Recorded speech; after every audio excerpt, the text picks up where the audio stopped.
Judicial legislation is antithetical to the doctrine of separation of powers as envisaged in the Indian Constitution. In this context, justify the filing of large number of public interest petitions praying for issuing guidelines to executive authorities.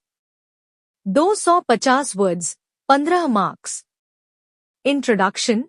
The doctrine of separation of powers in the Indian Constitution divides government responsibilities into distinct branches to prevent any one branch from overstepping its authority. Judicial legislation or judicial activism occurs when the judiciary interprets laws or creates new principles, sometimes encroaching on the roles of the executive or legislature body. Need for judicial intervention.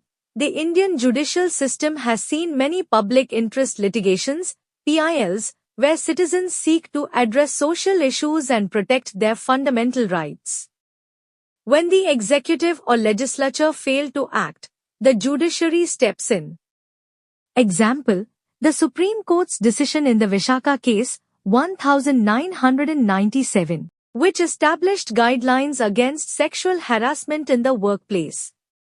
Evolution of PIL in India. PIL emerged in the 1980s to help marginalized groups access justice. The judiciary relaxed the rules of locus standing, allowing anyone to file cases on behalf of those unable to do so. Example, in Bandhua Mukti Morcha v. Union of India, 1984, the Supreme Court allowed an NGO to file for bonded laborers who couldn't approach the court. Judicial guidelines and directives.